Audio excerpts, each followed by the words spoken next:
What's going on, Jerome's? Yeah, about that.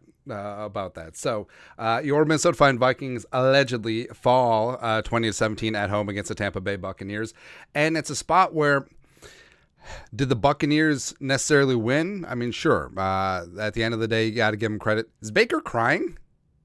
I think Baker might be tearing up. He might be a little verklempt. Or was it a spot where the Vikings beat themselves? I think it's much more of the latter. I mean, the Bucs, respect. They went out and got it done, but the Vikings, they let the Buccaneers hang around. They let them gain confidence, and it is what it is. I mean, last year the Vikings were 11-0 in single-score games. Someone always stepped up. Someone always made a play, and that didn't happen today. And really squandered a pretty damn good performance by Brian Flores' defense. Offensively, I mean, Justin Jefferson had an amazing first half, and overall, it's rough. And what's extremely frustrating is that you saw what this team could be if they're just more consistent, but they weren't today. Ultimately, it cost them, and now we got a short week. Philadelphia on Thursday Night Football. Woo! That's right. So, Derek Baker, $20 in the chat. Inexcusable. No one should chalk it up to first game jitters or not playing in the preseason. To your offensive line play calling, mental errors. Agree. It was just, it was just so frustrating because you could tell, just like, so now we close the game. Now we pull away. Now we do this, that, and the other thing. It was just rough. But 10 takeaways. Number one, beat themselves. They absolutely did. And I know it's not in vogue to say it's like, oh, well, the other team won, blah, blah, blah. But no, again, the Vikings allowed the Bucs to hang around, get confidence. They're able to run the ball with a plum in the second half once that defense started to get wearing down because the offense simply could not stay on the field in the second half. And it was rough. And Justin Jefferson was him for a half, but did he have one catch for 7 yards in the second half? It's what it seemed like.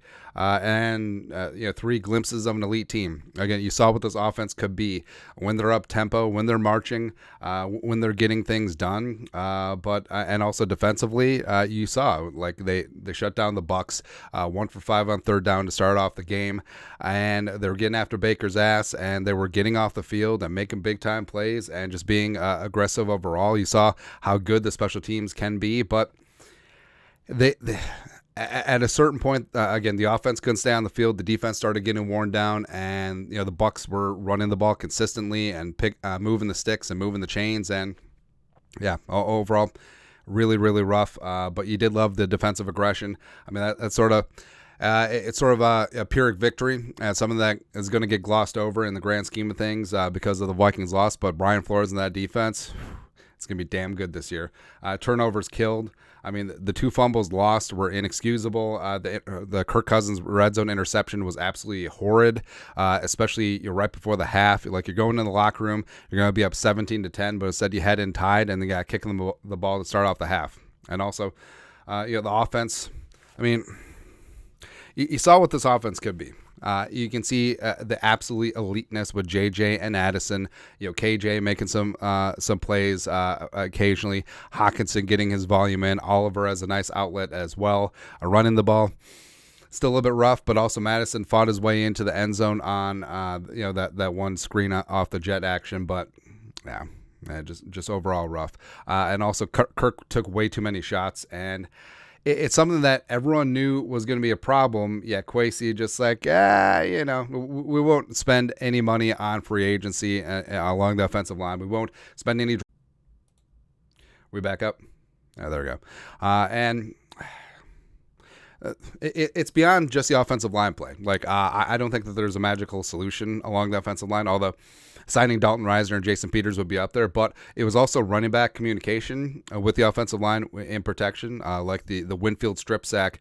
I mean, C.J. Ham simply didn't pick him up. Like, he blocked the wrong guy, and that's a major issue. And also, Bradbury. People give flack to Bradbury, except he played solid last season before he had that back injury, but now the back issue is apparently returned, and that's not good.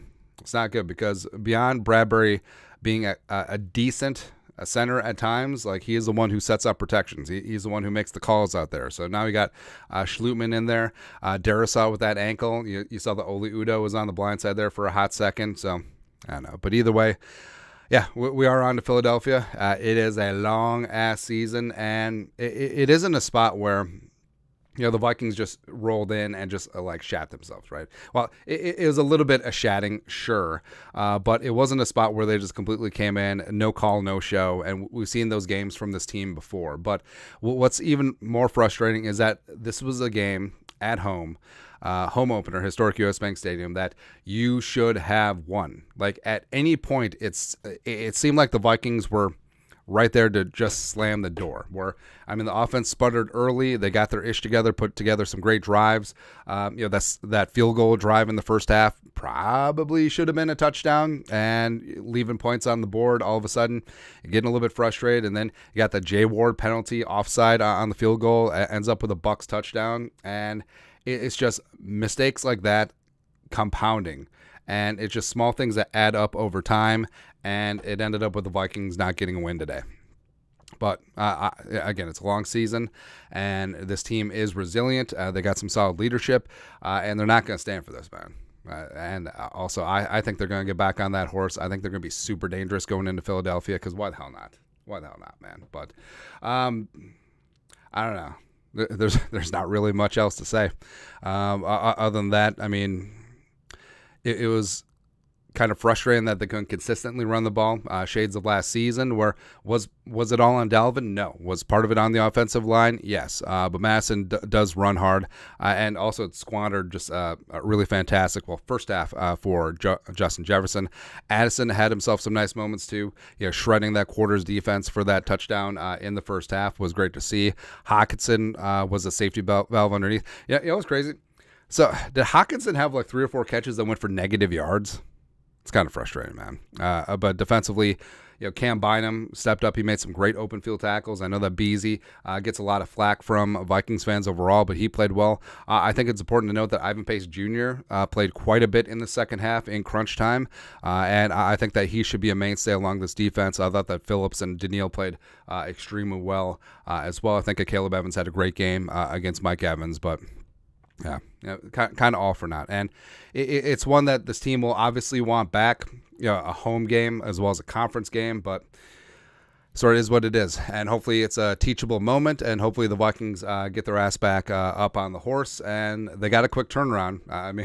They're going to have a walkthrough practice on Monday as they get ready for headed to Philadelphia to take on the stupid Eagles on Thursday night. So there you go. But it's all right. It's a long season, Jerome's. This one sucks, but 24-hour rule. Actually, it's going to have to be less than that since it's Thursday Night Football. But, take a couple moments, be pissed off, have a couple drinks, be a little bit sad, but we're back at it again. Hey, no team goes undefeated, except for the Dolphins that one year. All right, 16-1, getting it done. Right. Oh, we decided to let the Lions have the divisional lead for just a half second more. Derek Baker, $10.